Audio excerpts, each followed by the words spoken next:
पेश है कहानी लाल इश्क का 5वां हिस्सा। सारा दिन गुलफ्शा को किसी भी तरह की परेशानी का सामना नहीं करना पड़ा। वो दिन भर आराम करती रही। दिन गुजरा और रात हो गई। रात के वक्त बाबा जी एक खास किस्म का अनुष्ठान करने की तैयारी कर रहे थे। उन्होंने कुछ सामान लिया और अपने शिष्य से बोले, काशी मैं एक विशेष किस्म का अनुष्ठान करने जा रहा हूँ। जब तक मैं वापस ना आ जाऊं तब तक तुम कमरे के अंदर ही रहना, बाहर मत निकलना। चाहे कुछ भी हो जाए, कोई भी दरवाज़ा खोलने को बोले, तुम्हें डराए या धमकाए, किसी भी कीमत पर तुम दरवाज़ा मत खोलना, बाहर मत निकलना। क्योंकि जो अनुष्ठान मैं करने जा रहा हूँ उसमें ऐसा होने की संभावना बहुत ज़्यादा होती है। दुष्ट आत्माएं और प्रेत आदि हमें अपने मार्ग से भटकाने का प्रयास करते हैं, इसलिए तुम बाहर मत निकलना। उनकी बात पर उनका चेला बोला, बाबा जी, तो क्या आप अकेले ही अनुष्ठान करेंगे? बाबा जी बोले, हाँ, मैं अकेले ही ये अनुष्ठान करने जा रहा हूँ। इसे मुझे अकेला ही करना होगा। अच्छा ठीक है, मैं चलता हूँ, तुम विश्राम करो। इतना कहकर बाबा जी ने अपने कमरे के चारों ओर एक हिसार कायम किया और आसपास की जगह को मंत्रों से सुरक्षित कर दिया। इसके बाद वो बोले, काशी मैं जा रहा हूँ, मैं सूर्योदय के पश्चात ही लौटूंगा। ये कहकर वो अनुष्ठान करने के लिए निकल पड़े। वे मन ही मन मंत्रोच्चारण करते हुए आगे बढ़ रहे थे। वे चलते चलते अपनी जगह से दूर सड़क पर निकल आए। सुनसान सड़क पर वे तेज कदम बढ़ाते हुए चलते जा रहे थे। कुछ दूर जाने के बाद उन्हें दूर से दो रोशनियां अपनी ओर आती दिखाई दी। बाबा जी ने ध्यान से देखा तो वो पुलिस की जीप थी। बाबा जी ने सोचा कि इसमें पुलिस अधिकारी रात को गश्त करने निकले हैं। अगर उन्होंने उन्हें देख लिया तो वे उन्हें वापस जाने को कहेंगे। ये सब सोचकर बाबा जी सड़क से उतरकर एक पेड़ के पीछे छिप गए। वो पुलिस की जीप जो वहाँ से आ रही थी उसमें महेश और उनका ड्राइवर बैठा हुआ था।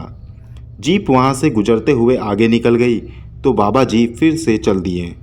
इधर इंस्पेक्टर महेश ने अपने ड्राइवर से अचानक गाड़ी रोकने को कहा तो उसने ब्रेक लगा दी। ड्राइवर बोला, क्या हुआ साहब, इस जगह आपने गाड़ी क्यों रुकवा दी? महेश ने कहा, क्योंकि मैंने अभी अभी साइड मिरर पर किसी का अक्स देखा है जो पेड़ के पीछे से निकलकर आगे गया है। ड्राइवर बोला, सर वो कोई जानवर हो सकता है। महेश ने कहा, कोई जानवर नहीं है, वो कोई इंसान है। हो सकता है कि वो कोई चोर उचक्का हो, या फिर ये भी हो सकता है कि आए दिन होने वाले पुलिसरार कत्लों के पीछे उसी का हाथ हो। दोनों ही सूरतों में हमें उसे पकड़ना होगा। एक काम करो, तुम मुझसे कुछ दूरी पर जीप से मेरा पीछा करो, मैं पैदल ही उसका पीछा करूंगा। ड्राइवर ने कहा, क्यों ना हम गाड़ी से ही उसका पीछा करते हैं। इस पर महेश ने कहा, गाड़ी की आवाज़ सुनकर वो भाग सकता है। मैं पैदल ही आगे जा रहा हूँ। जब मैं टार्च का इशारा करूँ तुम धीरे धीरे गाड़ी आगे बढ़ाना शुरू कर देना। मेरे इशारे पर तुम गाड़ी रोक भी देना। हाँ, अगर मुझे ज़रूरत पड़ेगी तो मैं तुम्हें अपने इशारे से मदद के लिए बुला लूँगा। जी साहब, जैसा आप कहें। महेश अपनी गाड़ी से उतरा और हाथ में पिस्तौल थामी और तेज कदमों से आगे बढ़ने लगा। इधर बाबा जी इस बात से बेखबर कि कोई उनका पीछा कर रहा है, वे अपने रास्ते पर चलते जा रहे थे। महेश तेज कदमों के साथ बढ़ते हुए अपनी गाड़ी से काफ़ी दूर आ गया। उसकी नज़र फिर बाबा जी पर पड़ी। उसने ड्राइवर को टार्च से इशारा किया तो ड्राइवर ने जीप स्टार्ट की और धीरे धीरे आगे बढ़ाने लगा। महेश को बाबा जी का हुलिया ठीक से दिखाई नहीं दे रहा था। बस दूर से यह मालूम पड़ रहा था कि कोई शख्स जल्दी में तेज चाल चल रहा है। महेश छिपते हुए उनका लगातार पीछा कर रहा था। थोड़ी दूर चलने के बाद बाबा जी सड़क के किनारे उतर गए और कच्चे रास्ते पर चलने लगे। महेश भी उनके पीछे पीछे चल पड़ा। बाबा जी चलते हुए एक पुराने कब्रिस्तान में आ गए। ये कब्रिस्तान बहुत ही पुराना और उजड़ा हुआ था। अब यहाँ पर मुर्दे नहीं जलाए जाते थे। बाबा जी कब्रिस्तान में आसन लगाकर बैठ गए और अनुष्ठान करने का इंतजाम करने लगे। इधर महेश कुछ दूरी से बाबा जी को देख रहा था। बाबा जी ने अपना सामान निकालकर बाहर रखा और फिर कुछ लकड़ियां बिछाकर उसमें घी डाल दिया। आसपास लाल रंग का छिड़काव किया और एक छोटा सा त्रिशूल निकाल कर वहाँ पर गाड़ दिया। इसके बाद वो आलती पालती मारकर बैठ गए और मन ही मन मंत्रोच्चारण करने लगे। महेश इतना समझ गया था कि ये कोई तांत्रिक क्रिया कर रहे हैं, मगर उसका इससे कोई फ़ायदा होगा या नहीं उसे ये नहीं मालूम था। उसने टार्च के इशारे से अपने ड्राइवर को बुलाया और उसे सारा नज़ारा दिखाया।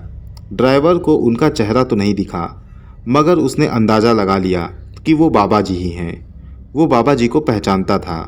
हुलिये से वो उसे बाबा जी ही लग रहे थे, क्योंकि ऐसे अनुष्ठान बाबा ही किया करते थे।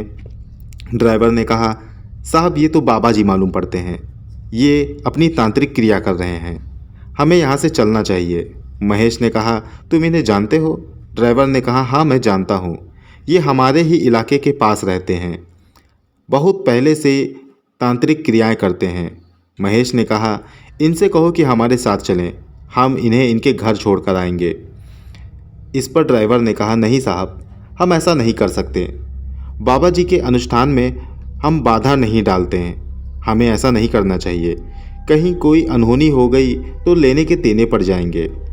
महेश ने कहा, अगर इन्हें नहीं ले गए तो लेने के देने पड़ सकते हैं। तुम देख ही रहे हो कि पुलिसदार ढंग से हमारे इलाके में इतने सारे कत्ल हुए हैं, ऐसे में इनका यहाँ रहना ठीक नहीं है। अगर इन्हें कुछ हो गया तो जवाब हमें ही देना होगा। ड्राइवर ने कहा, आपकी बात ठीक है, लेकिन बाबा जी को कुछ नहीं होगा। महेश ने कहा, शट अप, जितना कहता हूँ उतना करो। पहले ये तो ठीक से देख लो कि ये तुम्हारे बाबा जी ही हैं कि कोई और इतना कहकर महेश बाबा जी की ओर बढ़ने लगा। अभी उसने 2-3 कदम बढ़ाए ही थे कि तभी वो एक अजीब सा मंजर देखता है। बाबा जी के सामने पड़ी हुई लकड़ियों में अपने आप आग लग जाती है। ये देखकर महेश के कदम रुक गए। वो उस हैरत अंगेज मंजर को देखने लगा। फिर अगले ही पल उसी आग में एक जोरदार रोशनी नमूदार हुई, जो किसी इंसान की आकृति में बाबा जी के सामने खड़ी हो गई। उसके आते ही उस जगह पर तेज रोशनी फैल गई, जिसमें बाबा जी का चेहरा दिखाई देने लगा। ड्राइवर ने चेहरा देखकर कहा, साहब ये बाबा जी ही हैं। महेश भी बड़ी हैरानी से इस कारनामे को देख रहा था। उसे अपनी आंखों पर यकीन नहीं हो रहा था, मगर जो था वो सच था, उसकी आंखों के सामने था। वो रोशनी बाबा जी के सामने हाथ जोड़कर खड़ी थी। बाबा जी ने उससे कहा, मेरे इरादे के बारे में तो तुम्हें पता ही होगा। मैंने तुम्हें यहाँ किस मकसद से बुलाया है, इसलिए हे दिव्य शक्ति मुझे बता कि आज मुझे किस अजीब सी गैबी ताकत का आभास हुआ था। बाबा जी इतना कहकर चुप हो गए। फिर उस रोशनी में से 2 चिंगारियाँ निकलकर बाबा जी की आंखों में समा गई और बाबा जी की आंखों के सामने गुलफशा की सारी हकीकत आ गई। गुलफशा कौन है, क्या है, कहाँ से आई है और इसका इरादा क्या है, सब कुछ बाबा जी को साफ साफ दिख रहा था। इसके अलावा बाबा जी ने दूसरी भी कुछ चीज़ें देख लीं। सब कुछ जानने के बाद बाबा जी ने अपनी आंखें खोली और उस रोशनी की तरफ देखकर कहा, अब तुम जा सकती हो। हे दिव्य शक्ति, तुम्हारा बहुत बहुत धन्यवाद। उनका इतने कहने पर वो रोशनी वहाँ से गायब हो गई और एक बार फिर उस जगह पर अंधेरा छा गया। उस रोशनी के जाने के बाद बाबा जी ने अपने झोले से कुछ अंगूठियाँ निकालकर अपने सामने रखीं और वहाँ बैठकर वो फिर से मंत्रोच्चारण करने लगे। इधर महेश ने अपने ड्राइवर से कहा, मुझे अपनी आंखों पर यकीन नहीं हो रहा है। आखिर ये सब कुछ मैंने अपनी ज़िंदगी में पहली बार देखा है। ये थोड़ी ही देर था, लेकिन मेरे दिमाग को हिला देने वाला था। मगर बाबा जी ये सब कर क्यों रहे हैं? इस पर ड्राइवर ने कहा, ये तो मुझे भी नहीं पता, मगर जहाँ तक मुझे लगता है कि बाबा जी अपनी तांत्रिक विद्या द्वारा हो रहे कत्लों के बारे में पता लगाने की कोशिश कर रहे हैं। अब अगर ये कत्ल कोई भूत प्रेत कर रहा है तो बाबा जी उसको नहीं छोड़ेंगे। इस पर महेश ने कहा, अगर ऐसा है तो मैं यहीं रुककर बाबा जी के अनुष्ठान खत्म होने तक उन पर नज़र रखूँगा, ताकि उन्हें कोई तकलीफ़ ना हो। ड्राइवर ने कहा, मगर बाबा जी को ये पसंद नहीं कि उनके अनुष्ठान पर कोई नज़र रखे। महेश ने कहा, मैं सिर्फ उनकी जान की सलामती के लिए उन पर नज़र रखूँगा। अगर बाबा जी को ये बात नागवार गुजरेगी तो मैं उनका गुस्सा झेलने के लिए तैयार रहूँगा। ये कहकर महेश चुपचाप झाड़ियों में छिपकर बाबा जी पर नज़र रखने लगा। ये सुनसान रात का वक्त था। महेश बाबा जी पर नज़र रखे हुआ था, मगर ठीक उसी वक्त, रात के वक्त हमेशा की तरह गुलफ्शा की आंखें उसके कमरे में खुल गईं। उसने अपनी आंखें खोलकर कबीर को देखा और पलंग से उठकर खिड़की के पास आ गई और फिर से धुएं की शक्ल में हवाओं में तैरने लगी। मगर तभी उसे कुछ अजीब सा अनुभव हुआ। वो रुक गई। हवा में मंडराते हुए उसने आसपास का जायज़ा लिया और वहाँ से वापस वो अपने कमरे में आ गई। वो कुछ बेचैन थी। उसे अजीब सा एहसास हो रहा था, मगर उसे इसकी वजह समझ नहीं आ रही थी। वो कुछ देर वहाँ रुकी और जब उसे सब ठीक लगने लगा तो वो फिर से धुएं की शक्ल में हवा में तैरने लगी।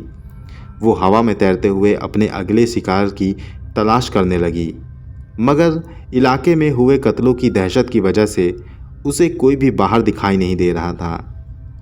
वो अपने शिकार की तलाश में हवा में तैरते हुए अपने इलाके से कुछ दूर आ गई। उस इलाके से बाहर की ओर अंग्रेज़ों के ज़माने की एक बहुत बड़ी जेल बनी हुई थी, जिसमें हजारों की संख्या में कैदियों को रखा जाता था। वो उसी जेल की ओर निकल पड़ी। जेल के अंदर दाखिल होकर वो वहाँ इधर उधर इंसानों की तलाश करने लगी। वहाँ चारों ओर सन्नाटा पसरा था। सारे कैदी गहरी नींद में सो रहे थे। कुछ हवलदार पहरेदारी कर रहे थे और कुछ ड्यूटी के वक्त भी झपकियाँ ले रहे थे। वहीं पर एक हवलदार तेज कदमों से चलता हुआ दूसरे हवलदार के पास आकर कहने लगा, लगता है कि सब सो गए, कुछ इंतजाम लाए हो? इस पर दूसरा बोला, हाँ, वहाँ अंदर कैदियों के सेल के बगल में जो गैलरी है, मैंने वहीं दीवार पर तुम्हारे इंतजाम को रख दिया है। जाओ और जल्दी से उसे ख़त्म करके बोतल फेंक देना, वरना जेलर बहुत गुस्सा करेगा। ये सुनकर हवलदार अंदर कैदियों के सेल के पास जाने लगा। वहाँ पहुंचकर वो गैलरी में आया और दीवार की दराज में छिपी बोतल को टटोल कर खोजने लगा। उसे बोतल मिल गई तो वो उसका ढक्कन खोलकर उसे पीने लगा। दरअसल ये शराब की बोतल थी और ये दोनों शराब के बारे में ही बात कर रहे थे, जिसमें बहुत महंगी शराब भरी हुई थी। ये शराब पी रहा था और उधर गुलफ्शा हवा में तैरते हुए इसे देख रही थी। वो उस हवलदार से दूसरी तरफ दीवार से सट कर खड़ी हो गई। वो अब जिन्नाती वजूद में आ गई और अंधेरे में दीवार का सहारा लिए वो उस हवलदार को वहशी निगाहों से घूरने लगी। हवलदार ने शराब खत्म की और मुंह पोंछकर बोतल को फेंकने के लिए आगे बढ़ा, मगर तभी उसे गुलफ्शा नजर आई। अंधेरे की वजह से वो उसका चेहरा ठीक से नहीं देख पा रहा था, मगर उसे यह मालूम पड़ रहा था कि वो किसी लड़की का वजूद है, एक ऐसा वजूद जो नकाब पहने हुए उस दीवार के सहारे खड़ा है। उसने उसे आवाज़ लगाई, कौन है वहाँ पर? मगर गुलफ्शा ने कोई जवाब न दिया। वो आगे कदम बढ़ाकर दीवार की दूसरी ओर मुड़ गई। हवलदार दौड़ते हुए उसके पीछे गया और जैसे ही दीवार की ओर मुड़ा, उसके सामने बेहद हैबतनाक वहशी चेहरा मौत बनकर खड़ा था। इससे पहले कि हवलदार को कुछ समझ आता, गुलफ्शा ने अपने नुकीले दांत हवलदार की गर्दन में गड़ा दिए और कुछ ही पलों में वो उसके जिस्म का सारा खून चूस गई। हवलदार किसी सूखे पत्ते की तरह बेजान हो गया। गुलफ्शा अपनी जगह से उठकर कैदियों के सेल के करीब आ पहुंची। वहां वो एक सेल में झांक कर देखने लगी। उसे किसी मोटे तगड़े जिस्म वाले इंसान की तलाश थी। वो आगे बढ़ी और दूसरे सेल में भी झांकने लगी। इस तरह से वो बारी बारी से एक एक सेल को देखने लगी। वो एक सेल को झांकते हुए सेल नंबर 522 में जा पहुंची। उसमें एक हट्टा कट्टा तगड़े जिस्म का कैदी था। वो वहाँ का एक पुराना कैदी था जिसका दबदबा पूरे इलाके में था। बड़े बड़े नेताओं का सपोर्ट होने के कारण लोग उससे डरते थे और इसीलिए जेल में उसे खाने पीने की कोई कमी नहीं होती थी। गुलफ्शा ने उसे अपने शिकार के रूप में चुन लिया। वो धुआं बनकर सेल में दाखिल हुई और अपने वजूद में आकर उस कैदी के उस कैदी के करीब आकर बैठ गई। वो कैदी गहरी नींद में था। गुलफशा ने बिना देर किए उसके गले में अपने दांत गड़ा दिए, जिसके साथ ही उस कैदी की नींद खुल गई। उसने गुलफशा को अपने ऊपर से हटाना चाहा, मगर वो ऐसा कर न सका। कुछ ही पलों में गुलफशा ने उसके जिस्म का सारा खून निचोड़ दिया। अब उसकी प्यास बुझ चुकी थी। वो वहाँ से निकलकर वापस अपने कमरे में आ गई और चुपचाप कबीर के बगल में लेट गई। आधी रात से ज़्यादा वक्त हो चला था। इधर बाबा जी लगातार मंत्रोच्चारण करते जा रहे थे। इस तरह से सुबह के 4 बज गए और बाबा जी ने मंत्रोच्चारण बंद कर दिया। उन्होंने अपनी आंखें खोली और सामने रखी अंगूठियों को उठाकर अपने झोले में डाल दिया। फिर उन्होंने झोले से छोटी सी मटकी निकाली। इसमें थोड़ा पानी भरा हुआ था। उन्होंने इस पानी में फूंक मारी और उस मटकी का मुंह कपड़े से बांध दिया। उसको झोले में रखकर बाबा जी अपनी जगह से उठ खड़े हुए और वहाँ से निकलकर सड़क की ओर बढ़ने लगे। उनके पीछे पीछे महेश भी छिपते छिपाते हुए आ रहा था। वहाँ से निकलकर बाबा जी सड़क पर आ गए और तेज कदम बढ़ाते हुए आगे चलने लगे। कुछ कदम चलने के बाद बाबा जी ने अपने कदम रोक लिए। महेश भी झाड़ियों में रुक गया। बाबा जी मुड़े और उनके चेहरे पर एक मुस्कुराहट आ गई। उन्होंने तेज आवाज़ में कहा, छिपो मत, बाहर आ जाओ। मैं जानता हूँ कि तुम मेरा पीछा कर रहे हो। बाहर आओ सब। अब छिपने का कोई फ़ायदा नहीं। ये बात सुनकर महेश और उनका ड्राइवर झाड़ियों से निकलकर बाबा जी के पास आ गए। उन्हें देखकर महेश ने कहा, बाबा जी, मेरा इरादा आपको परेशान करने का नहीं था। मैं तो बस आपकी हिफाजत के लिए यहाँ रुका हुआ था। उसकी बात पर बाबा जी मुस्कराए और उनसे कहा, मेरी चिंता छोड़ बच्चा, और उनकी चिंता कर जिनकी जान अभी भी खतरे में पड़ सकती है। उनकी बात पर महेश ने कहा, कौन बाबा जी, और किसकी जान खतरे में पड़ सकती है? बाबा जी बोले, तुम्हारे दोस्त कबीर की जान और उसके परिवार वालों की भी।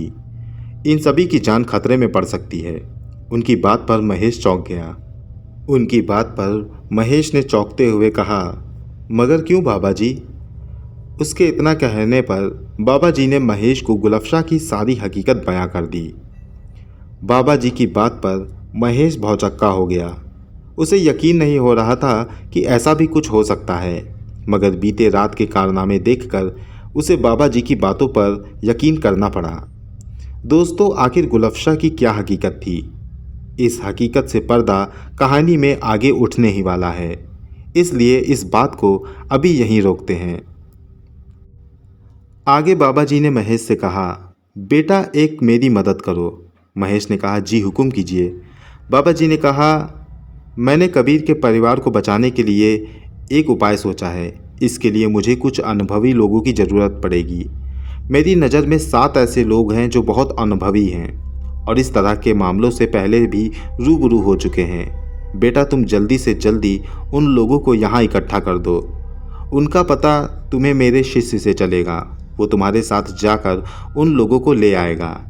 बस कोशिश करना कि सभी को सुबह 9 बजे से पहले इकट्ठा कर देना, क्योंकि इसके बाद सब अपने अपने काम पर चले जाएंगे और हमारा काम कल के लिए टल जाएगा। अगर मैं चाहूँ तो ये काम कल भी कर सकता हूँ, मगर मैं अब देर नहीं करना चाहता। उनकी बात पर महेश ने कहा, आप बेफिक्र रहिए बाबा जी। 9 बजे से पहले मैं सभी को आपके सामने हाजिर कर दूंगा। आप हमारे साथ गाड़ी में बैठिए ताकि आपके स्थान तक हम जल्दी पहुंच सकें। अभी सुबह के 4 बजे हुए हैं। जितनी जल्दी हम पहुंचेंगे उतनी ही जल्दी हम आपके उन सभी साथियों को ला सकेंगे। महेश ने इतना कहकर गाड़ी निकलवाई और सभी उस पर बैठकर वहां से बाबा जी के स्थान पर चले गए। वहां पहुंचकर बाबा जी ने अपने शिष्य को महेश के साथ अपने साथियों को लाने भेज दिया। महेश बाबा जी के शिष्य के साथ उनके साथियों को लेने निकल पड़ा। उनको ज़्यादा देखकर बाबा जी ने अपने मन ही मन कहा, गुलफशा, ये दिन तुम्हारे लिए आखिरी दिन होगा उस घर में। आज के बाद तुम किसी का कत्ल नहीं कर सकोगी, क्योंकि मैं तुम्हें इस लायक नहीं छोड़ूंगा। ये कहकर बाबा जी अपने इंतजाम में लग गए। दोस्तों, ये कहानी जारी है। कहानी का अगला भाग मैं जल्द आपके पास लेकर आऊँगा। ये कहानी आपको कैसी लग रही है, हमें अपनी राय से ज़रूर आगाह करें।